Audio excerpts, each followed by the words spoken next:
أعوذ بالله من الشيطان الرجيم بسم الله الرحمن الرحيم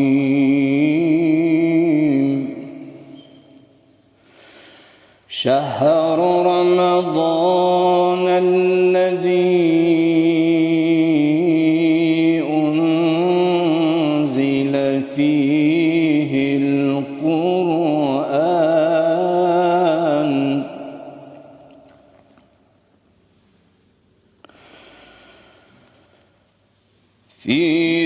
القرآن هدى للناس وبينات من الهدى والفرقان فمن شهد منكم الشهر فليصمه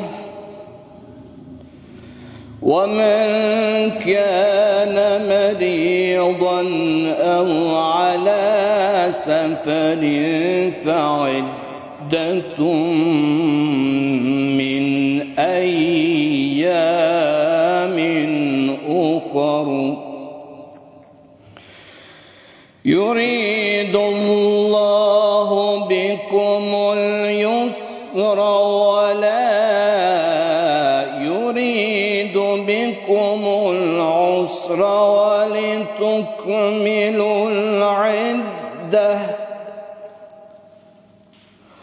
ولتكبروا الله على ما هداكم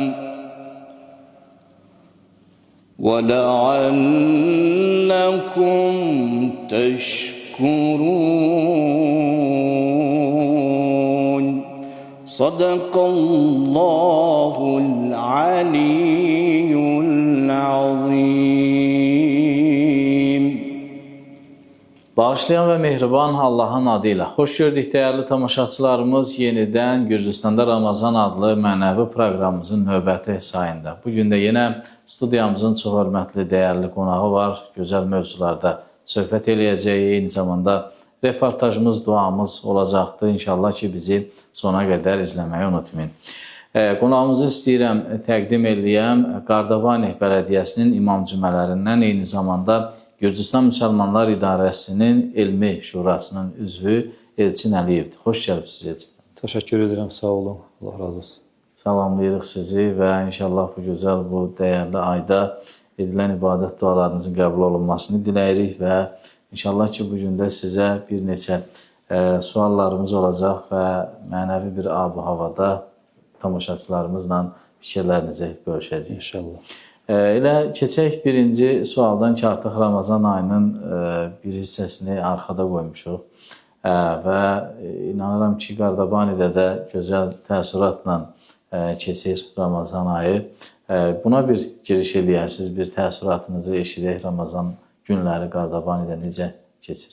Bismillahirrahmanirrahim. Bağışlayan və mehriban olan Allahın adıyla ilk olaraq verilişə dəvət etdiyinizə görə Azər müəllim sizə təşəkkürümü bildirirəm. Sizə və kollektivinizə inşallah günü-gündən bol və uğurlar arzu edirəm. İnşallah öz işlərinizdə həmişə müvəffəq olasınız. Və bu verilişdən istifadə edərək bizi izləyən bütün müsəlmanlara, qardaş bacılara salamımı deyirəm. İnşallah Allahdan istəyim, arzum budur ki, bu mübarək ayda etdiyi dualar, tutduğu oruclar və ibadətlər ali dərəcədə qəbul olsun. Təbii ki, Qardabanidə hər yerdə olduğu kimi inanclı şəxslər, müsəlmanlar bu ayın uca bir ay olduğunu dərk edirlər, başa düşürlər. Oruç tuta bilənlər oruclarını tuturlar. Kimlər ki, tuta bilmirlər, yəni fiziki cəhətdən imkanları yox tutmaq, onlar da Allah yolunda ehsan verməklə məşğuldurlar. Və eyni zamanda ümumiyyətlə bu Ramazanın ab-ı havası, mühiti hər yerdə olduğu kimi insanlara öz müsbət təsirini bağışlayır və insanların davranışında, xarakterində, gündəlik ictimai işlərində istər-istəməz öz bərəkətlərini və öz müsbət təsirini göstərməkdədir. Aydındır. Təşəkkür edirəm məlumat üçün. Keçək elə sualımıza hacı. Ümumiyyətlə, Ramazan ayı müsəlmanın həyat fəlsəfəsini necə dəyişməlidir və ümumiyyətlə Gürcüstanda yaşayan müsəlmanlar buna nə dərəcədə riayət edir və dərk edir?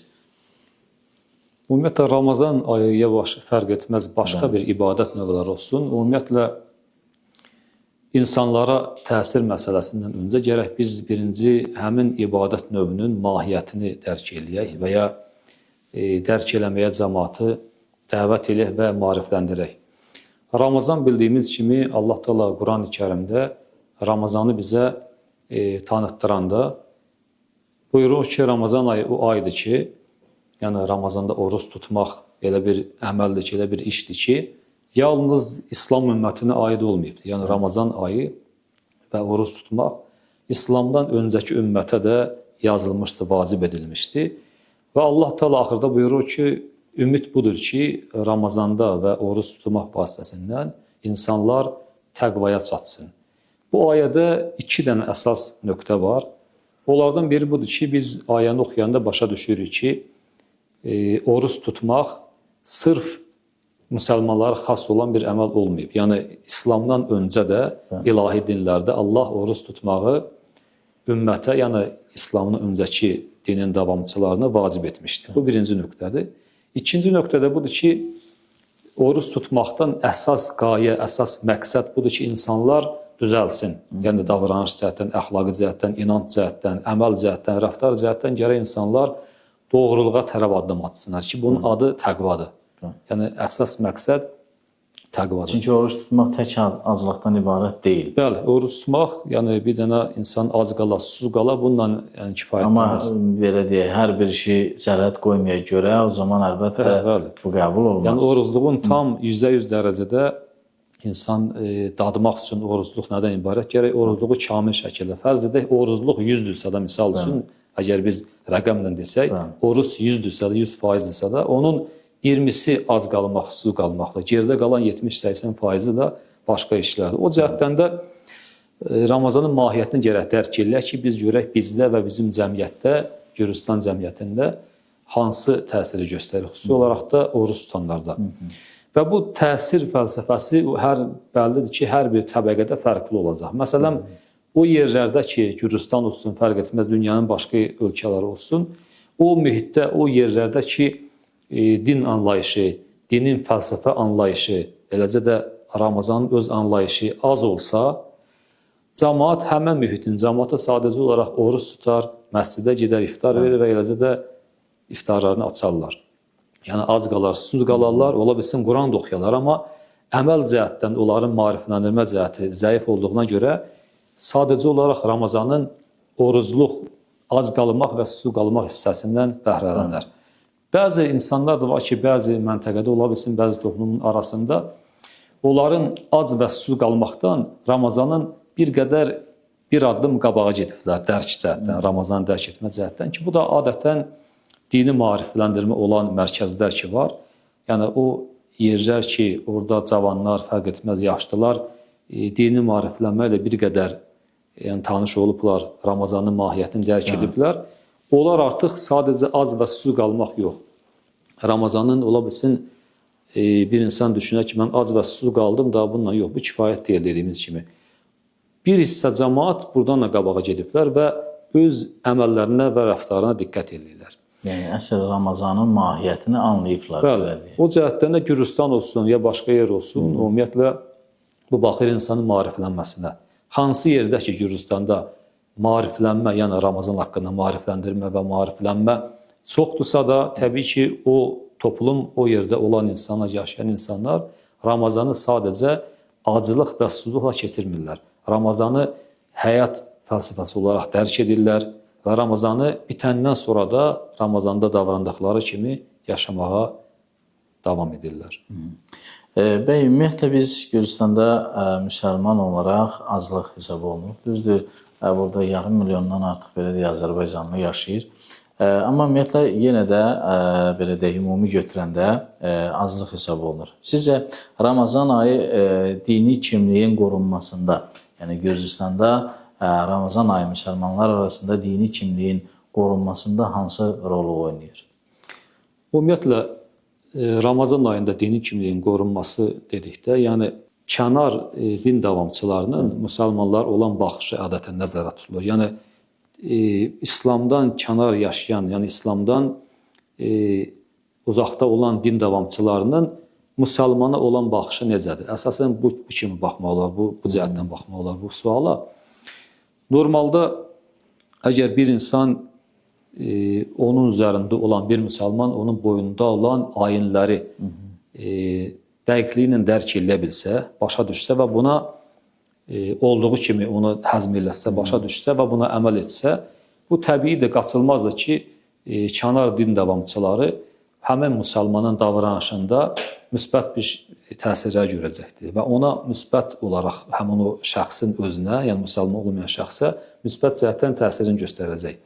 Yəni insan əgər Ramazanı sadəcə olaraq bayaq dediyimiz kimi aclıq və susuzluqla keçirsə və Ramazanın digər əxlaqi cəhətlərinə, əxlaqi yönlərinə fikir verməsə, təbii ki, belə bir müsəlman, belə bir oruç tutan digər dinin davamçıları üçün nümunə ola bilməz. Və bu cəhətdən də gərək bu sahədə hədislər də çoxdur ki, məsələn, Peyğəmbərin bir hədis var, buyurur ki, Peyğəmbər insanın hədisin məzmunu belədir ki, insanın bütün yaxşı əməllərinin savabını insan özü bilir nə həddədir. Yəni, hədisin məzmunu təxminən belədir. Amma Ramazan ayının orucunun savabını Allah buyurur ki, mən bilirəm nədir. Yəni, Ramazan ayının orucunun savabı o qədər böyükdür ki, Peyğəmbər buyurur, bunu Allah bilir, savabının dəyərini. O cəhətdən də biz bu dəyəri tam olaraq dərk elə bilməsək də, amma Ramazan haqqında bu qədər tövsiyələrin edildiyi bir halda insan onu başa düşsə, əməl eləsə, təbii ki, digər dinin davamçıları məsələn, bu məsələyi görərlər, insanda bu təsirləri görərlər və onlara da müsbət təsirini tədricən bağışlayar və təsir göstərir. Təbii, düzdür, haqlısınız. Yəni, biz cəmiyyət olaraq gərək Ramazanın dəyərlərini elə yaşayaq ki, burada yaşadığımız digər millətlər, çünki biz bilirik ki, Gürcüstan çox millətli ölkədir. Burada bizim həmvətənlərimiz gürcülər var, nə bilim, ermənilər var, digər millətlər var. Onlar Ramazanın belə deyək, nə olduğunu və insanlara nə aşıladığını görərlər və təbii ki, həm məlumatlı olanlar, həm də digər müsəlmanlara da belə deyək, bu ayda xüsusi hörmətlə yanaşarlar. Bəli, bir də bir şey vurğulayım Azər müəllim. Eyni zamanda bu Ramazan ayında bəzi ibrətli, yəni ibrət götürəcək dərslər var ki, onlardan məsələn biri, misal üçün səbr dərsidir. Yəni insan səhərdən axşama qədər ac-susuz qalır. Eyni zamanda bu bir ay ərzində çalışır ki, keçmiş 11 ayda etdiyi əməllərdən uzaq dursun, yəni pis əməllərdən uzaq dursun, daha diqqətli olsun.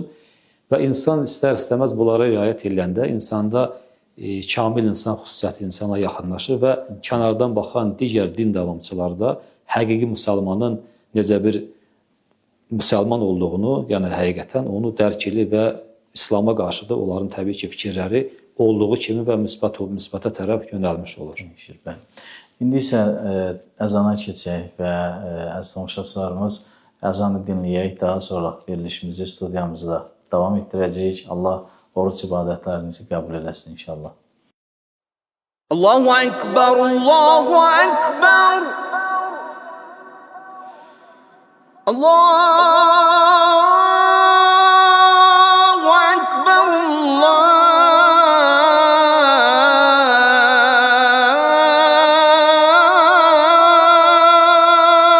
Ekber. Eşhedü en la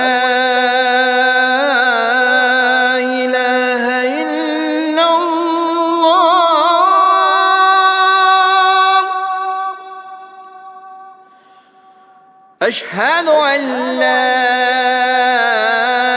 إله إلا الله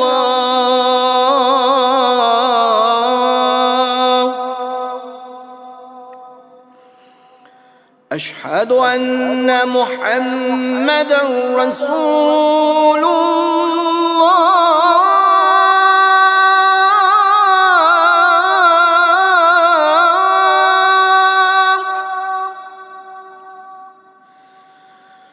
أشهد أن محمدا رسول الله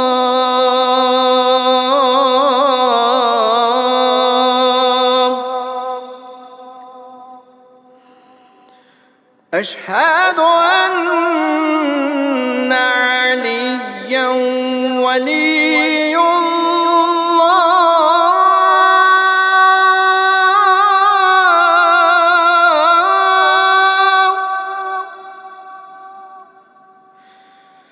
أشهد أن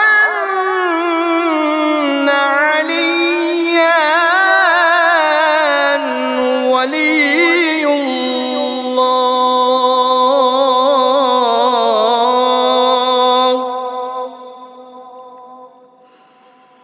حي على الصلاة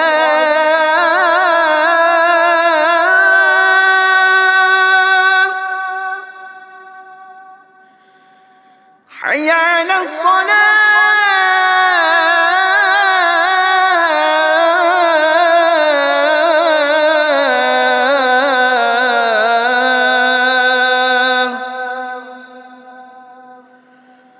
حي على الفلاح حي على الفلاح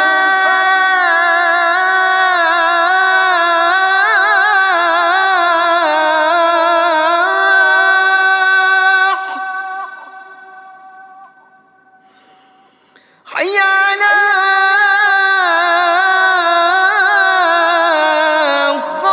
خير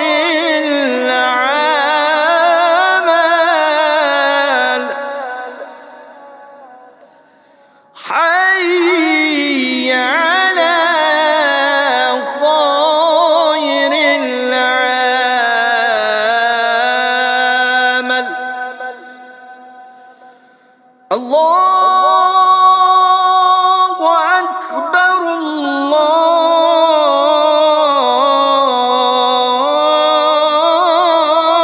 الله أكبر لا إله إلا الله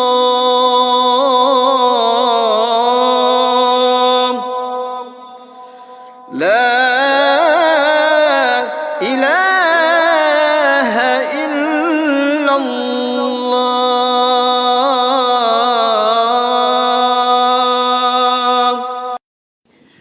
Bəli, əziz tamaşaçılarımız, verilişimiz yenə studiyamızda öz axarı ilə davam edir.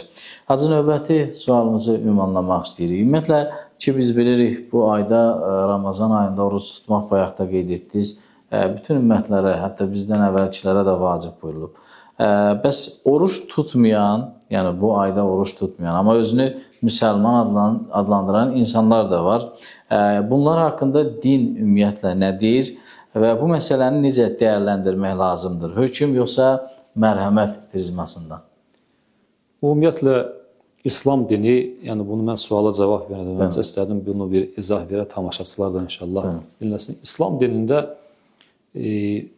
məcburiyyət, zorakılıq, kobudluq deyə bir hökmlər yoxdur. İslam dinində hər bir qanun ki var, hər bir qayda ki təyin olunubdur. İnsanların yaradılış xilqətinə uyğun olan tərzdə bütün qanunlar, yəni insanın fitrətinlə, zatınla uyğun olan qanunlar Allah Taala tətbiq edibdir. Və Allah Taala bütün insanların fiziki, ruhi cəhətlərini nəzərə alaraq hökm verir. Və bu biz dediyimiz sual mühüm suallardan biri. Çünki bəzi vaxtlar insan elə düşünür ki, bizim cəmiyyətdə ola bilsin din marifindən biraz uzaq qalmış insanlar təbiidir. Çünki Gürcüstan 70 ildən çox Sovet hökumətində yaşayıbdır, əsarətində olubdur, din sıxışdırılıbdır, dini yaşamaq çox çətin olubdur və belə bir cəmiyyətin təbii ki, hətta ziyalıların içində belə indiyənə qədər, Sovet dağılana qədər, yəni İslam haqqında düşüncələri və məlumatlar çox az idi, mənfi düşüncə deyirlər və ola bilsin o düşüncədə qalan insanlar bəzən olsun ki, mən oruç tutmayayım, fərz edək. Oruç tutmaq ya sadəcə olaraq məsələn mollalara aiddir, ya məsələn kim Allaha tam qəlbdən, sıx qəlbdən yanır, bunlara aiddir. Mən Allah yolunda fərz edək, iftar verim, misal üçün. mənim günahlarım əfv olunar, Allah məndən oruc istəməz. Bu kimi düşüncəli ola bilər insanlar var. Bu sualın cavabı konkret və qısa olaraq bundan ibarətdir. Bu suala iki prizmadan cavab vermək olar. Birinci, hökm cəhətdən, şəriət baxımından. İkinci də buyurduğumuz kimi mərhəmət baxımından insan necə cavab verə bilər. İslam dini belə cavab verir bizə. Buyurur ki, ümumiyyətlə, İslamın, əgər biz baxsaq, şəriətində, şəri cəhətdən əgər bir insan, oruç tuta bilən insan, yəni fiziki cəhətdən, ruhi cəhətdən problemi yoxdur, oruç tuta bilər, amma oruç tutmağı boş bir iş hesab edir. Yəni, orucu inkar edir, orucu mənasız sayır. Bu cür insanın imanında İslam dinində problem var. Baxmayaraq ki, bu insan müsəlmandır zahirdə, amma bunun imanında problem var. Mümkündür ki, bəzi halda da məlumatsız da acı, o cür da var. Bəli, bu ikinci kateqoriyaya aiddir. Yəni, ikinci kateqoriyada budur ki, məlumatsızdır insan və elə bilir ki, bayaq dediyimə qayıdırıq da, elə bilir ki, mən iftar versəm, elə mənim günahlarım əfv olunar, Allah məndən oruc istəməz. Bu cür təfəkkürdə olan insana qarşı mərhəmət hissi, mərhəmət davranışı İslam qəbul edir buna qarşı. Üçüncü qism insan da var ki, onlar oruç tuta bilmirlər. Həqiqətən xəstəlikləri var, ya məsələn, hamilə qadınlar var, onlar tuta bilmirlər də, onlar olmaz. Üzrüdür onlara, Allah təala icazə vermir tutmağa. İcazə verir ki, tutmasın. Bəzən yaşlı adamlar olur, qoca məsələn insanlardır, onların fiziki dərman qəbul eləməlidir, məcbur. Bəli, hətta dərman qəbul etməsə belə imkanla dərman içmirlər, amma fiziki cəhətdən onlar tuta bilmirlər. Yəni, onlar yorulurlar, pis vəziyyətə düşürlər fiziki olaraq. Allah onlara icazə verir, tutmasınlar. Quranda da var ayədə, səfərdə olanları məsəl üçün, səfərə gedib insan, oruç tutmaya bilər. O cəhətdən də, yəni, kim oruç tutmur, biz ümumi bir cavab verə bilmərik ki, oruç tutmayan insan iftar versin, boyundan bunu vacib görür, götürülmür vacib. Yəni, oruç tutmayanlar kateqoriyalar bölünür. Bəzi insan var ki, məlumatsızdır, ona görə məlumatlandırılsın. Bəzi insan var ki, inkar eləyir. Artıq bunun, yəni bu ikinci kateqoriya insanın məlumat eşidir, amma inkar edir. Bu artıq qorxulu vəziyyətdir müsəlman olaraq bunun üçün. Üçüncü variantda ki, tutmaq istəyir, amma tuta bilmir.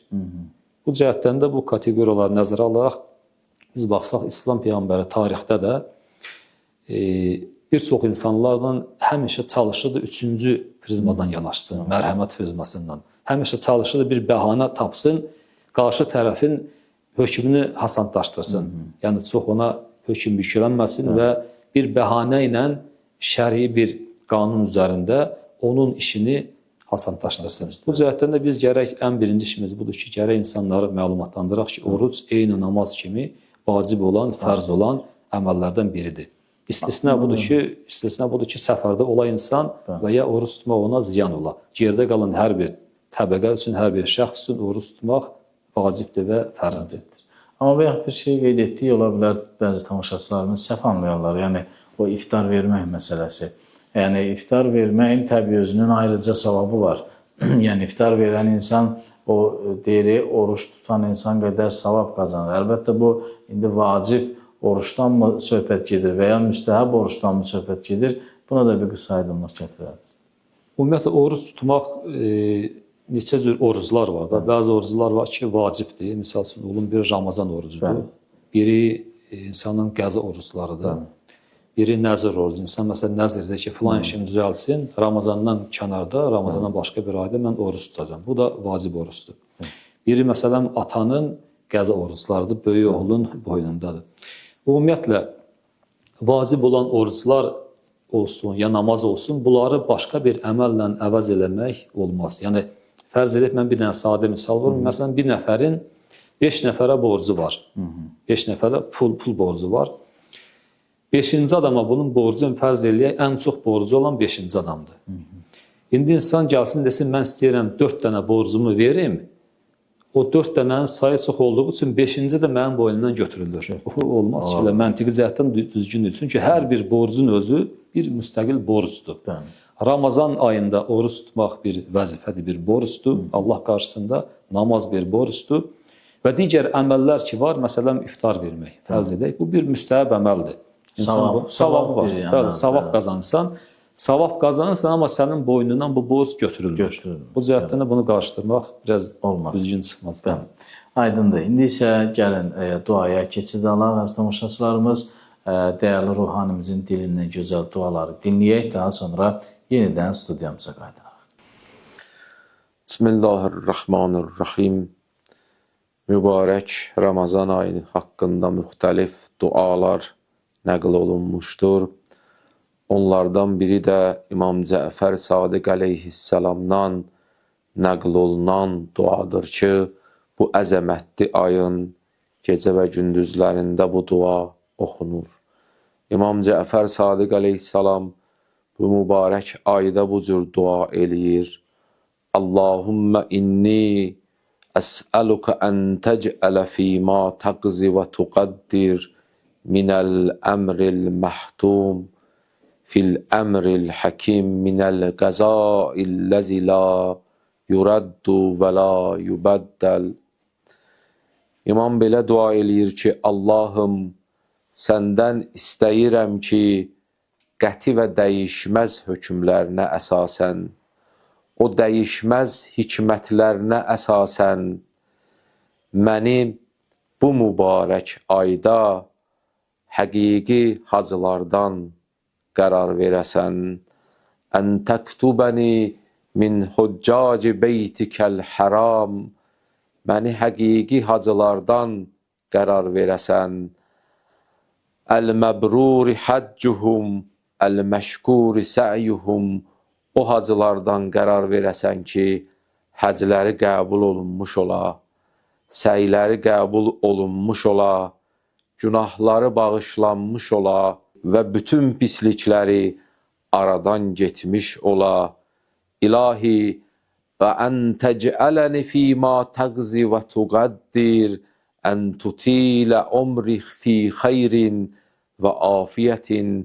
İlahi, mən bu mübarək ayda səndən istəyirəm ki, mənim ömrümü uzun qərar verəsən, xeyirli və sağlam və afiyyət içərisində qərar verəsən və tuvəssiyə fi rizqi və ruzimi geniş eləyəsən və təc'ələni mimmən təntəsiru bihi lidinikə.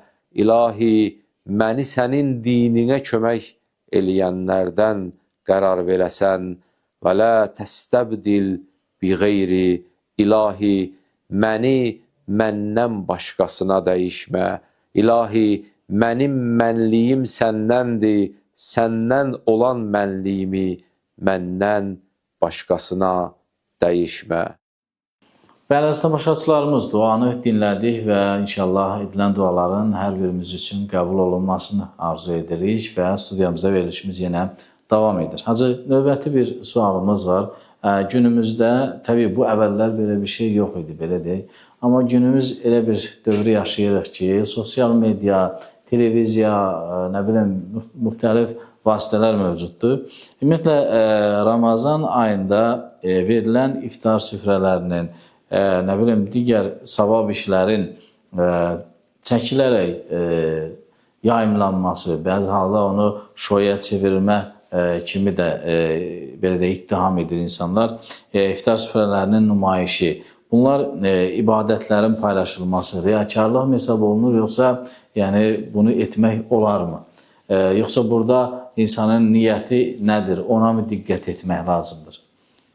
Bəli, bu da çox aktual mövzulardan biridir təbii ki və insanın əməllərinin belə də yəni ən zirvə məsələlərdən biri budur ki, yəni Allahın sevdiyi əməllərin biri iftar məsələsidir. Haqqında çox sayda hədislər də var Peyğəmbərdən, imamlardan.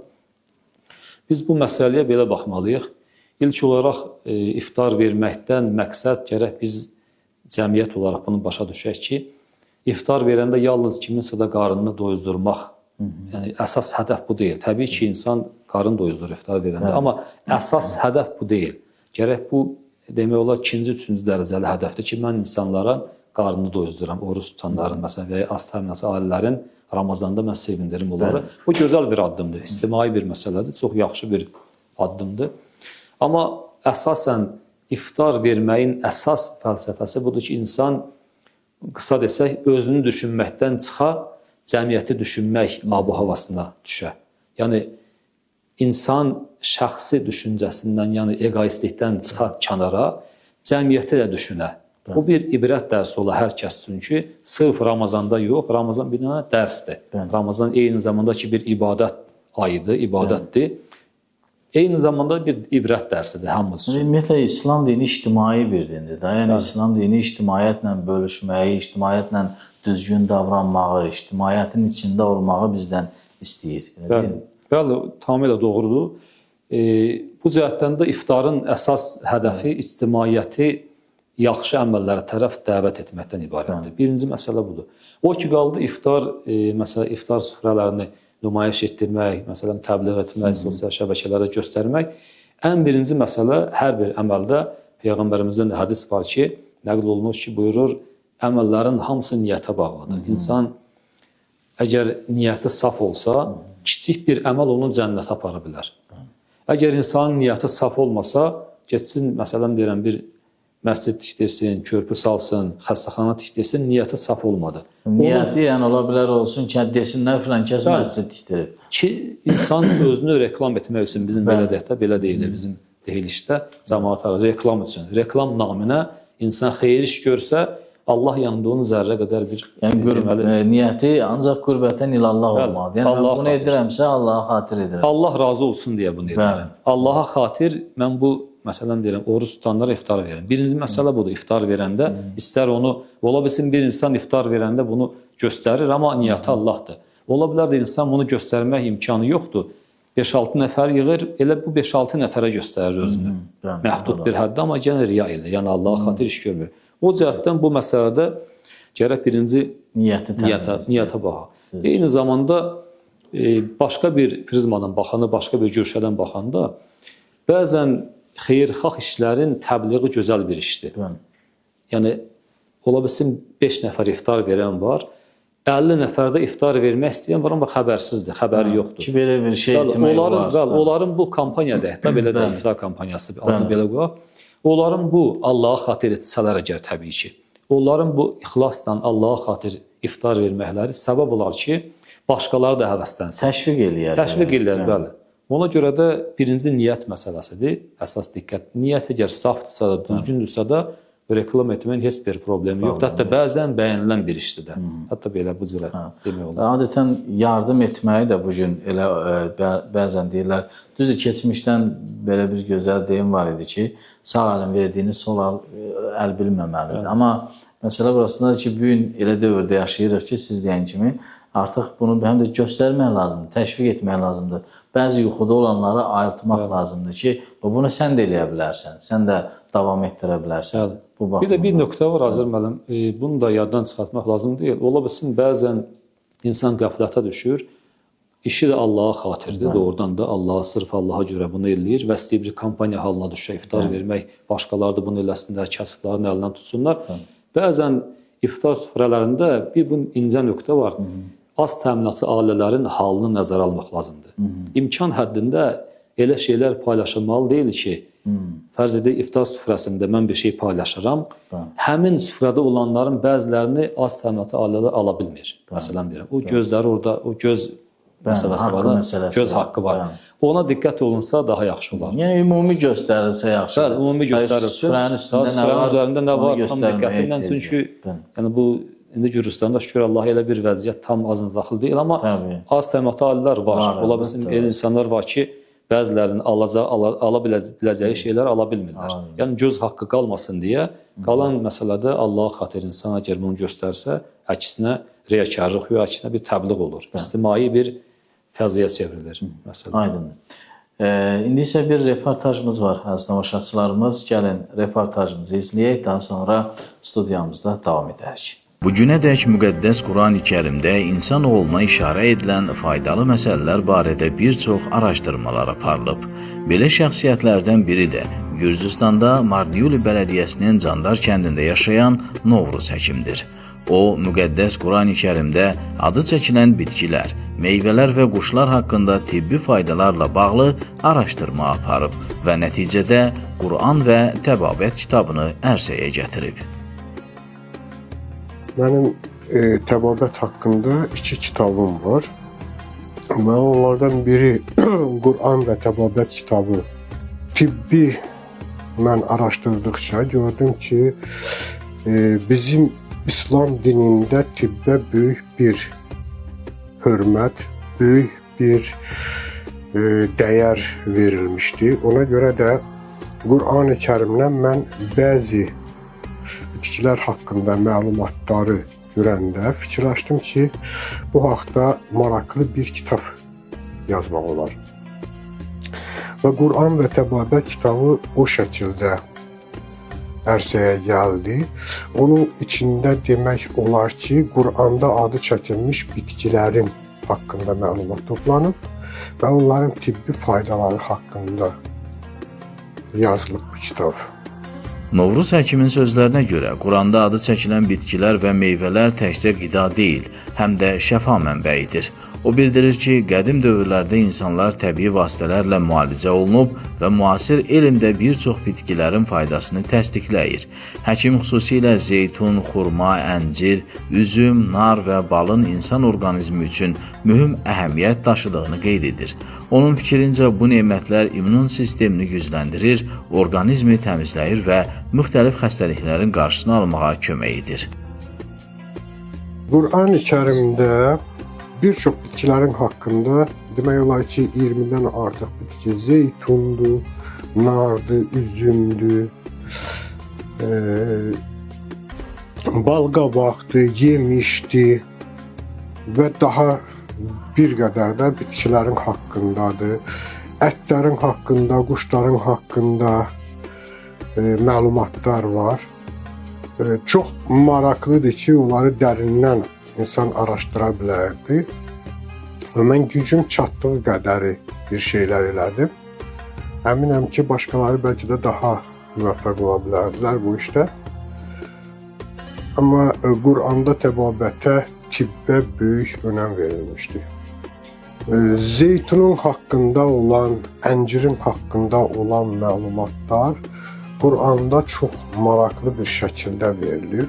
Hətta zeytun və əncirə Quranda Allah Taala and içmişdi. And olsun əncirə və zeytuna deyib. Yəni mən başa düşdüm ki, bu heç də boşdan bir sözdür.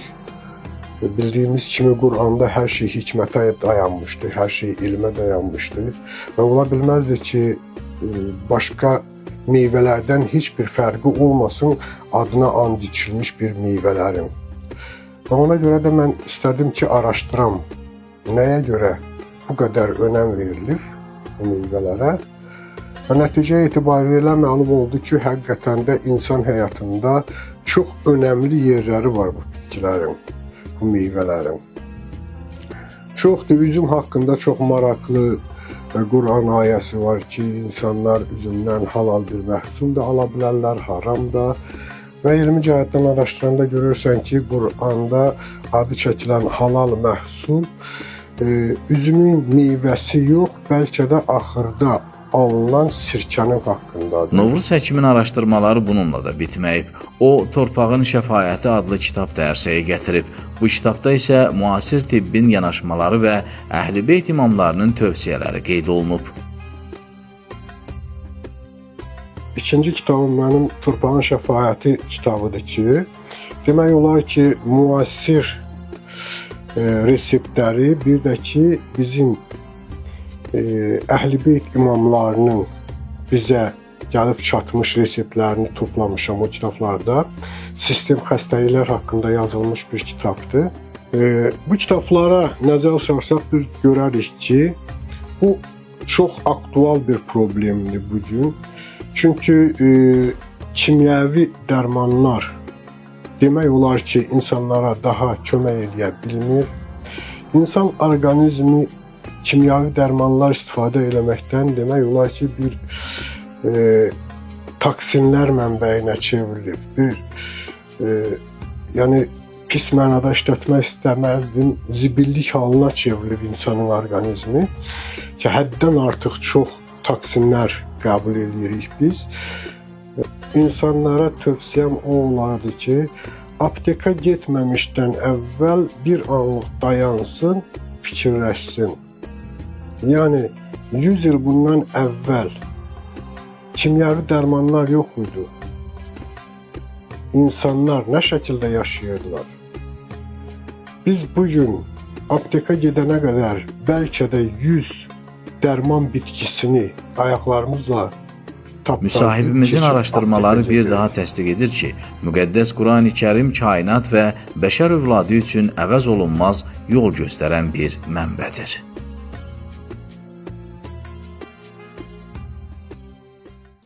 Bəli, əziz tamaşaçılarımız, reportajı izlədiyi əməkdaşlarımıza təşəkkür edirik gözəl reportaj üçün və indi isə studiyamızda verilişimizi davam etdiririk. Hacı, növbəti bir sualımız var. Ümumiyyətlə, bizdə adətən elə formalaşıb ki, qadınlar həmişə arxa planda olmalıdırlar, amma ictimai, bayaq dedik, İslam dini ictimai dindir və qadınların da ictimai formada fəaliyyətini bəyənir.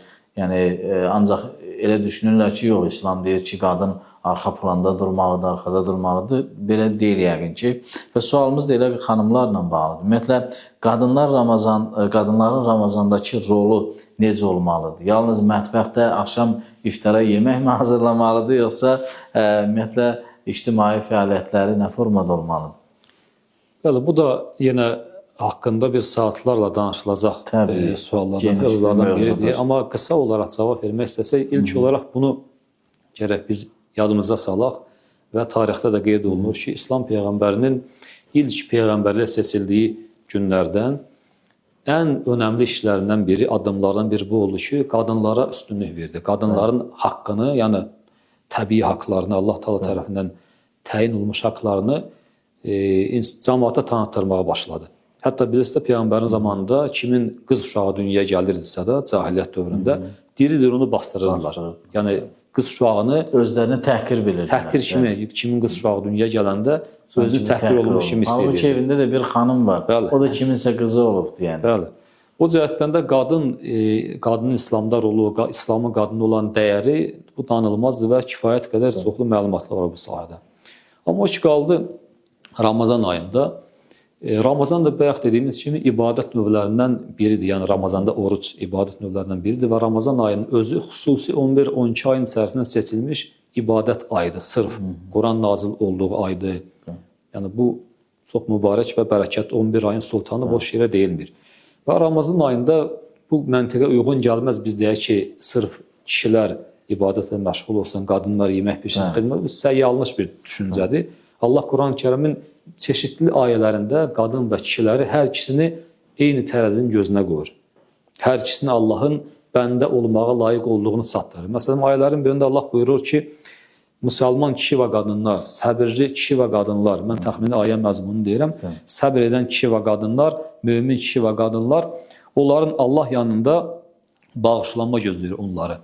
Və başqa ayələrdə var ki, cənnət müjdələyir Allah onlara. Yəni, həm qadın, həm kişiyə Allah dəyər verir. Eləcə də Ramazan ayında Quran oxumaq, oruç tutmaq, ibadət eləmək, xüsusi duaların oxunması, zikirlərin deyilməsi kişi və qadın arasında müştərəkdir. Amma bir məsələ var. İslamda, bayaq dedik ki, İslam ictimai bir dindir. Allah Taala Adəm Peyğəmbəri yaradanda dərhal Həzrət Həvvanı yaratdı və bunlar ailə qurdu. Məsələn, Adəm Peyğəmbər yarandan girib dağın başında yaşamadı. İctimai bir, yəni insan İslam dini daha doğrusu ictimai bir dindir.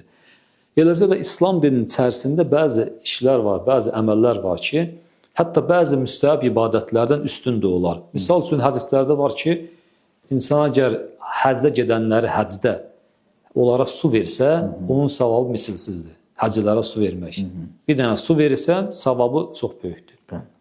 O cəhətdən də qadının rolu təbii ki, ibadətdir, kişilər kimi. Amma qadın əgər ev əhli üçün təbii ki, bizim də hamımız bunun şahidi olaraq qadınlar da bu işdə daha çox olanlar və savabları da misilsizdir. Yəni bir qadın əgər bir evdə, bir cəmiyyətə iftar süfrəsi hazırlayır, zəhmət çəkirsə də eyni zamanda, məsələn, fərz edək, işlə məşğul olurlar, dilində zikir deyir. Yəni bu, biz deyirik, bir güllü ilə iki quş vurmaq. Həm iş görür, savab qazanır, həm də zikir deyir.